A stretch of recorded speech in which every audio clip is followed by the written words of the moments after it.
Magandang umaga po sa ating lahat at bago po tayo magpatuloy, tayo po ay manalangin. Salamat po Diyos sa umagang ito, sa pagkakataon na ipinagkaloob mo sa amin para kami po ay magkakaisang magpuri at makinig sa iyong salita. Dalangin po namin, Panginoon, na patuloy na mangusap ka sa aming kalagitnaan. Salamat din sa buhay ng mga kapatiran namin, kapamilya namin, ng mga PDLs, mga officers, mga wardens. Salamat din sa kanilang buhay. At dalangin po namin, Panginoon, na pagpalain mo ang buhay ng bawat isa. Ganon din ang iyong salita na aming papakinggan. Itanim mo po sa kaibuturan ng aming puso. Dahil ito po ang aming kalakasan habang kami nabubuhay sa mundo ito. Salamat po Diyos at ito po ang aming panalangin sa pangalan ni Jesus. Amen and amen. Praise the Lord! Magandang umaga po sa ating lahat. Once more, of course, sa ating mga wardens, mga officers, may the Lord bless each and every one of you. Habang kayo po ay willing na nakikipag-partner sa trabaho ng Panginoon, pagpalain kayo ni Lord. At sa lahat po ng ating mga PDLs, good morning sa bawat isa sa inyo. Gusto po namin iparating, buong puso po namin na Diyos. Mahal ko kayo, Diyos. Hallelujah! Kaya, praise the Lord, sa umagang ito, ating pagbulay-bulayan ang salita ng Panginoon na ito po ay nagbibigay ng direction, guidance sa ating buhay, kalakasan, para kahit anong problema ay pwede nating tayong tumayo at magpuri sa ating Panginoon. Amen? Kaya sa umagang ito, gusto ko pong sabihin mo sa katabi mo, mahal ka ng Diyos. Sige, sabihin mo sa katabi mo, mahal ka ng Diyos. Okay, kahit wala mang nagmamahal sa atin, pero ang Diyos, mahal na mahal niya tayo. Okay?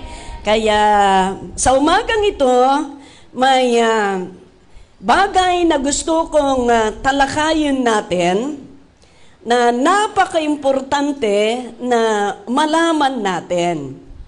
Ito po ay nakasulat sa Galatians chapter 5, verse 19 hanggang 23. Okay? At sabi niya dito, the acts of the flesh are obvious. Ito, obvious daw ang acts of the flesh. Sabi niya, sexual immorality, impurity, and debauchery, idolatry and witchcraft, hatred, discord, jealousy, fits of rage, selfish ambition, dissensions, factions. Ano pa? Hallelujah. And envy, yan, drunkenness, orgies, and the like, or kaparihas. Yeah? I warned you, as I did before, that those who live like this will not inherit the kingdom of God. Okay, let's go to verse 22. Verse 22. Verse 22. Okay. But the fruit of the Spirit is love. You see, the fruit of the Spirit is love. Kanina, yung acts of the flesh. Yung mga gawa ng mga laman. Pero ngayon, fruit of the Spirit, sabi niya. And the fruit of the Spirit is, sabi niya dito, love, joy, peace, forbearance, kindness, goodness, faithfulness, gentleness, and self-control. Against such things, there is no law. Kaya wala pong makakabangga dito. No? So, gusto kong basahin natin sa Tagalog. May Tagalog palang version. Yan. Ito, basahin natin ulit sa Tagalog para makita natin. Sabi niya, ang mga taong sumusunod sa ninanasa ng laman ay makikilala sa gawa nila. Ito po ang mga gawa ng mga taong sumusunod sa ninanasa ng laman. Sabi niya, moralidad, kalaswaan, kalayaan, kahalayan, pagsamba sa mga Diyos-Diyosan, pangkukulam, pangkapuot, pag-aaway-away, ayan, pagkainggit, naiinggit, pagkamakasarili, selfish, pagkagalit, madaling nagagalit, pagkakawatak-watak, yan, pagkahati-hati, yan, pagkainggit, paglalasing, alam ninyo, pagkahilig sa kalayawan, sobrang, anong sobra? At iba pang kasamaan. Yan. Binabalaan ko kayo tulad ng ginawa ko na noon. Ang mga namumuhay ng ganito ay hindi mapapabilang sa kaharian ng Diyos. Yan. Ito po ang mga gawain ng laman. Tingnan po natin ang sabi doon sa bunga ng Espiritu Santo. Sa verse 22. Yan. Ngunit ito ang bungang makikita sa taong namumuhay sa kapangyarihan ng Espiritu. Unang-una, pag-ibig. May pagmamahal. Kagalakan. Kapayapaan. Pagtitiis, kabutihan, kagandahang loob, katapatan, kahinahunan, at pagpipigil sa sarili. Walang batas laban sa mga ito. Okay. So, ito po ang ating tatalakayin sa umagang ito, mga kapatid. Can you put it in gallery, please? Okay. So, makikita natin dito na may dalawang grupo. Okay? Yung namumuhay ng sinasabi dito na sinasabi sa nabasa natin kanina na nabubuhay ayon sa kagustuhan ng laman. Nabasa natin kanina ang mga ugali nila or ang mga ginagawa nila. Tapos, yung tao, ginagawa ng tao na may banal na espiritu sa kanyang buhay. So, yung dalawang klase ng tao ito, papag-aralan natin. Yung walang Diyos sa kanyang buhay at yung may Diyos sa kanyang buhay. Kaya dalawa yun. Nabasa natin kanina na yung ginagawa ng makasalanan o walang Diyos sa buhay walang Espiritu ng Panginoon sa kanilang buhay, ay ang ginagawa nila ay nakita natin pakikiapid, kalaswaan, pagkukulang, pagsamba sa Diyos-Diyusan, pagkapuot, pagkagalit, kasakiman, pagsiselos, pag-aaway, pagkakampi-kampi, paglalasing, pagpatay, pagkainggit, lahat na nandoon sa kanilang buhay. Dahil wala ang Diyos. Wala ang Diyos sa kanilang buhay. Mapicture na natin yan mamaya. Pero makita natin dito, yung tao na may Diyos, may Espiritu ang Panginoon sa kanilang buhay, at yung nabasa natin, kung ang Espiritu ng Panginoon ay nasa iyong buhay, sabi niya, ay makikita yung bunga ng Espiritu Santo. Ano yung bunga ng Espiritu Santo? Pag-ibig, kagalakan, kapayapaan, pagtsatsaga, kabutihan, kabaitan, katapatan, kahinangkunan, pagpipigil sa sarili, self-control. Okay? So napakaganda po ang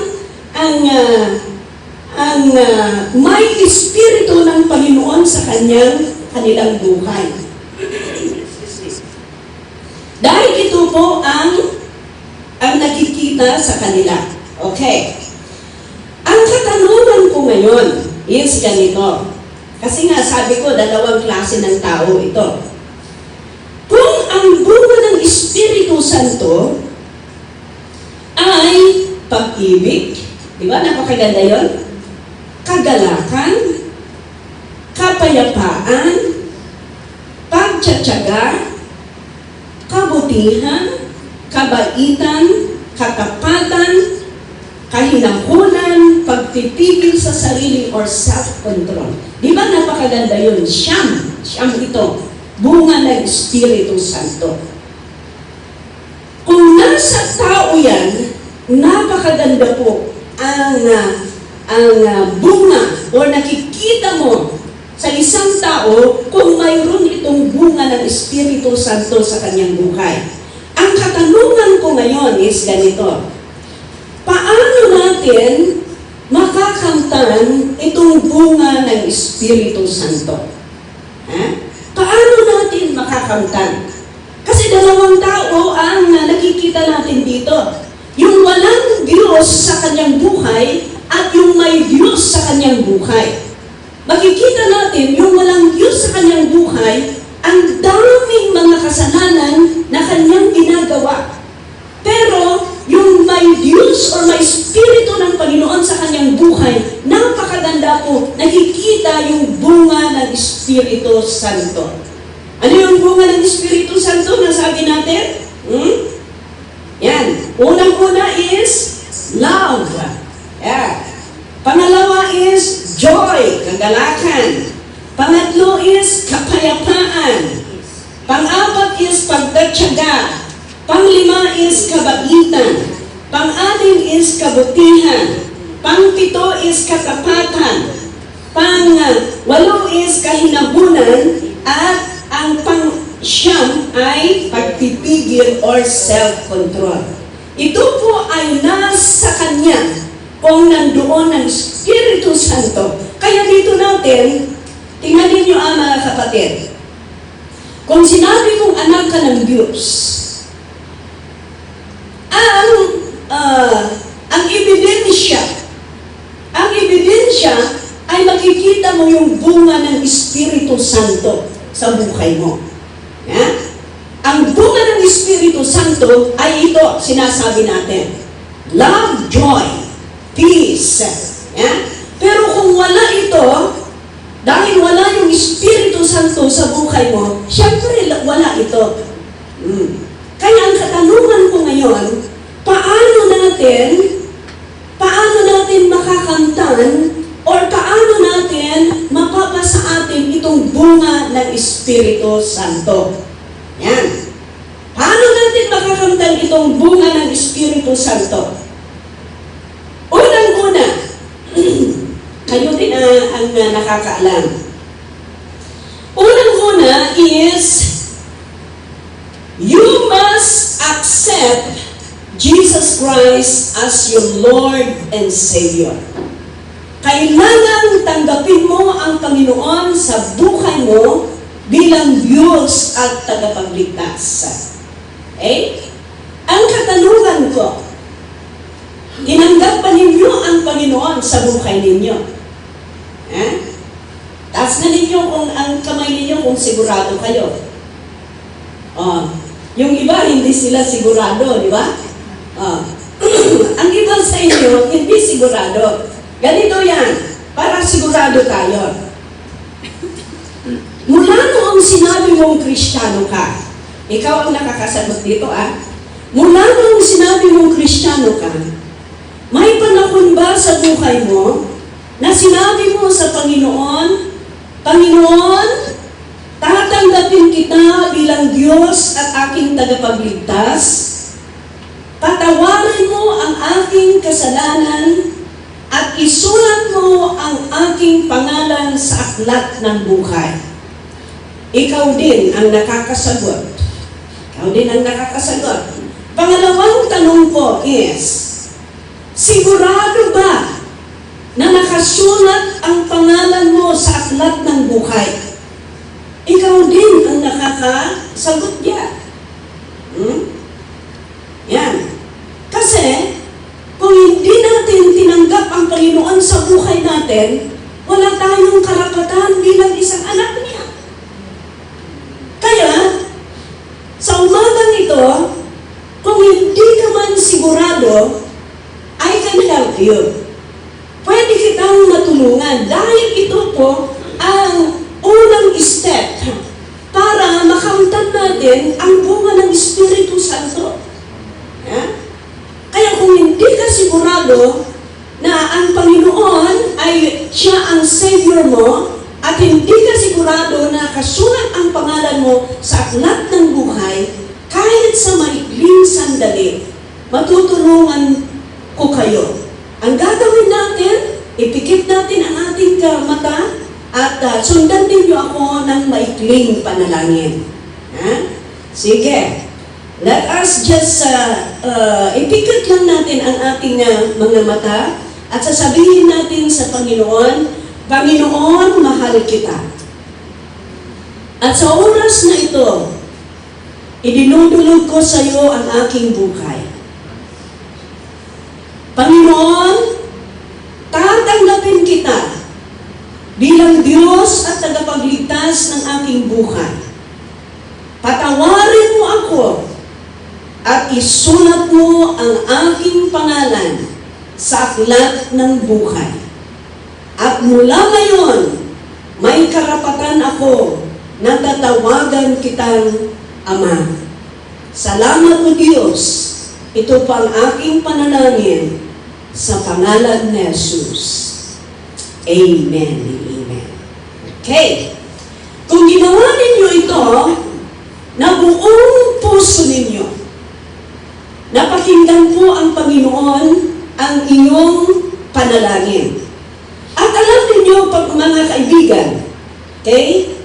Nung inaccept ninyo ang Panginoon sa buhay ninyo, ito po ang simula na manahan ang Espiritu Santo sa puso ninyo. Okay? Ito po ang simula na manahan ang Panginoon sa buhay ninyo. Then, after this, mga kaibigan, you can develop the fruit of the Holy Spirit. Ito po ay madidevelop ang bunga ng Espiritu sa buhay ninyo. Paano, Pastor? Baka sabihin ninyo, okay, tinanggap ninyo ang Panginoon sa buhay ninyo buong puso. Doon nag-start na mag-dwell, manahan ang Espiritu sa buhay ninyo, at mag-develop yan, mag-start na mag-develop yan na lalago yung bunga ng Espiritu Santo. Paano? Unang-una is by walking closely with God through prayer. Yan. Yung sa pamamagitan na makipaglakad Panginoon closely, sa pamamagitan ng panalangin. Okay. So, ang panalangin, sabihin ninyo, Pastor, hindi ko alam manalangin. Baka sabihin ninyo ulit, Pastor, hindi ko alam manalangin. Alam niyo ang panalangin ganito. Ang panalangin hindi po memorize. Dahil kung i-memorize ninyo ang prayer ninyo, kung nakalimutan na ninyo, hindi na ninyo alam ituloy. Di ba? Hindi ninyo alam ituloy kung makalimutan ninyo. Ang panalangin is ganito.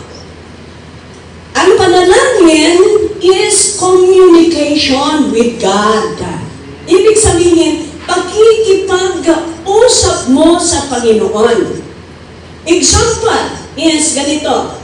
Yung anak mo ay ikaw at ang ama mo nag-uusap kayong dalawa.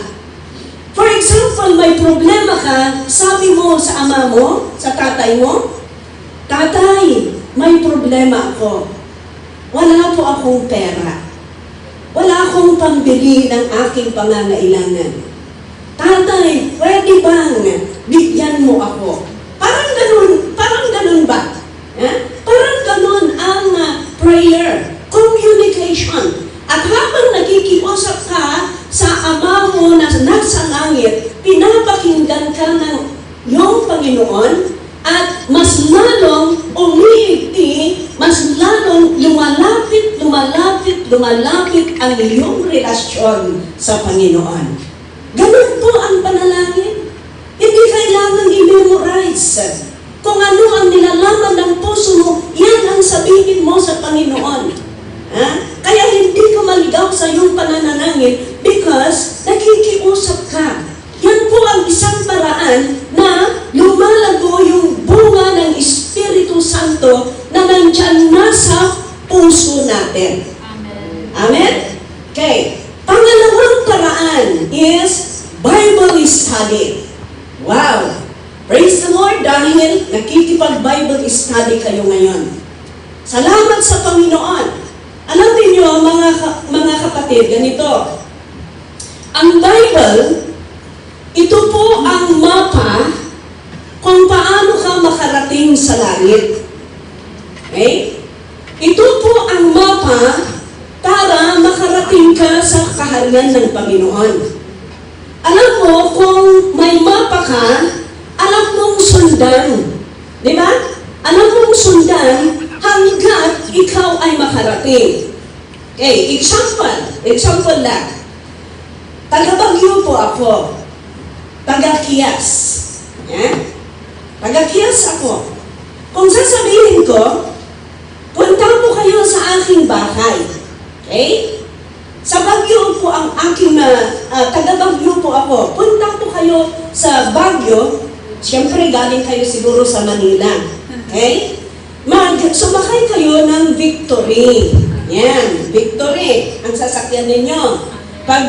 Pagdating ninyo sa Bagyo, siguro pwedeng mag-taxi kayo.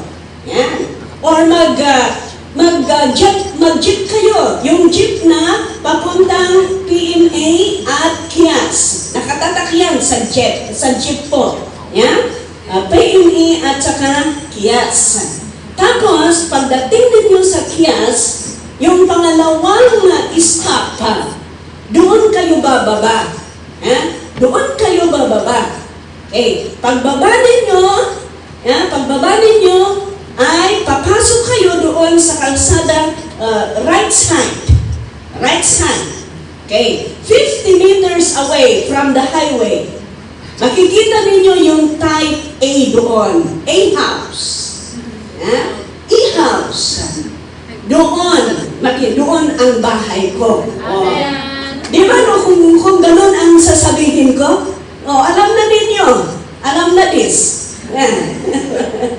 Alam na ninyo. Ang dali-dali pong mahanapan ang bahay ko. Kung ganun, kasi binigay ko yung mapa sa'yo, kaya madadatnan ninyo, makakanapan ninyo ang bahay ko. Makakanapan ninyo ang bahay ko. Ganon din ang pagbabible study. Kung tayo. Nakikita natin, dinadala na tayo yung salita ng Panginoon na papag-aralan natin hanggat malaman natin kung paano tayo makarating sa kaharian ng ating Diyos. Ganun po mga kapatid. Kaya napakaganda po na tayo'y mag-aral sa salita ng Panginoon. Pangatlo na gagawin natin para makamtan natin yung bunga ng Espiritu Santo. Pangatlo is by submitting your will to God's will. Ano ibig sabihin nito? Yung isasubmit mo sa Panginoon, yung kagustuhan mo, yung kagustuhan ng Panginoon, sana ang mangyari sa buhay mo. Yan. Kaya ngayon, that you receive the Lord as your Lord and Savior, napakaganda po na kung manalangin kayo, sasabihin ninyo sa Panginoon, Panginoon, alam po namin na mas alam mo kung ano ang future namin. Kaya, Lord, kung ano po ang kagustuhan mo sa buhay ko, sana yan po ang matutupad, Panginoon. Hindi na yung kagustuhan ko. Ikaw na, Panginoon, ang matutupad sa buhay ko. We need to learn to pray na ganun po ang ating panalangin. Kasi, alam ng Panginoon, kung ang Panginoon ang lumikha ng langit at lupa, at siya ang nagbigay ng buhay at hininga. Ayan, siya ang nagbigay ng buhay at hininga. Ang buhay mo pa kaya? Ang future mo pa kaya? Ang hindi alam ni Lord? You see? At alam ng Diyos, ang maganda para sa kanyang anak. Kaya kung hayaan natin ang kagustuhan ng Panginoon ang matutupad sa buhay natin, alam natin na hindi po distraction, kundi ang kagustuhan ng Panginoon ay ikaw po ay mapayapa, ikaw po ay maging tunay na anak ng Diyos na para po sa kaharian ng ating Panginoon. Amen! Okay. So, and number 4, unang-una, para makamtan natin ang bunga ng Espiritu Santo, magiging close tayo sa Panginoon sa pamamagitan ng panalangin. Pangalawa, Bible study. Kaya, every time sana na may Bible study tayo, sige, makipag-attend kayo.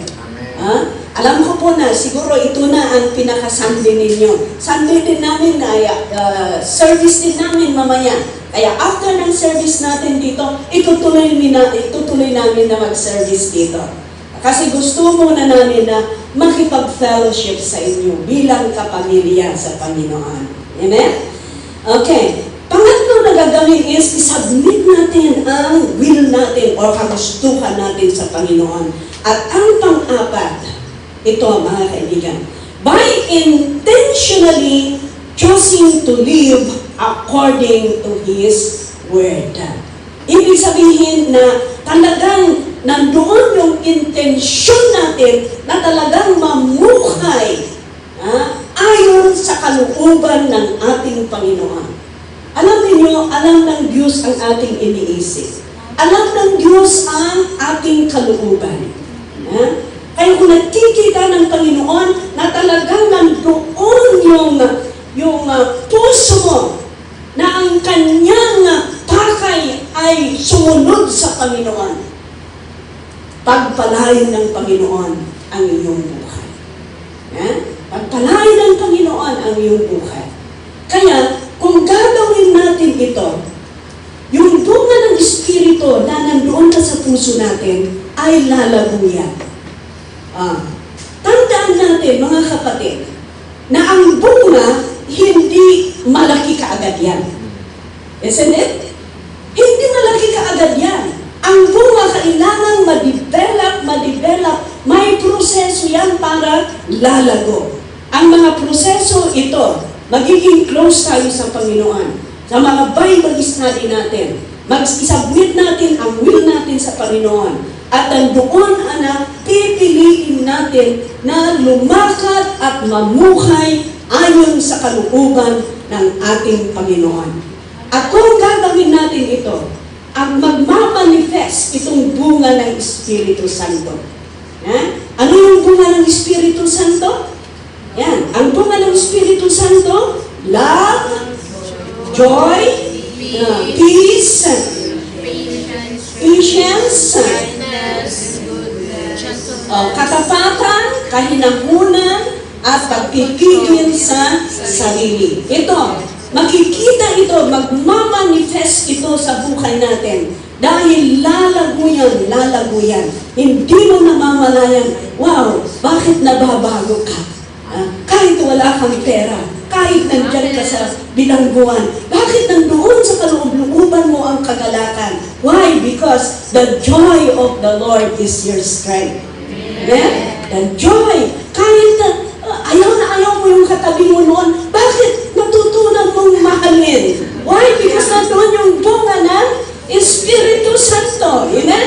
Noon wala kang self-control. Kaya nga nakasuntok ka eh. Yan. Ganun. Nakasuntok ka dahil wala nang bunga ng Espiritu Santo. Pero ngayon, nandoon na yung self-control.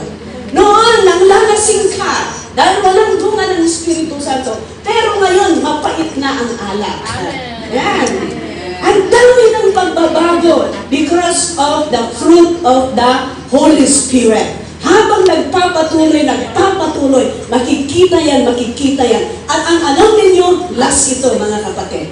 Ang alam ninyo, ang Espiritu Santo, kailangan manahan yan sa buhay natin.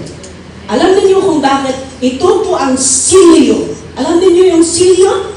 Ang silyo is ganito. Ang sulat, kung walang silyan na ibubuson mo, hindi makakarating. Right? Hindi makakarating yan. Pero kahit saan sa mundo sa sulok ng Pilipinas, ipadala mo yung sulat mo dahil may silyo yan, makarating at makarating yan. Ganon po. Kung nandoon palagi ang Espiritu ng Panginoon sa buhay natin, makakarating tayo sa kaharian ng ating Panginoon. Amen? Gusto kong i-flash natin 2 Corinthians. Last verse natin.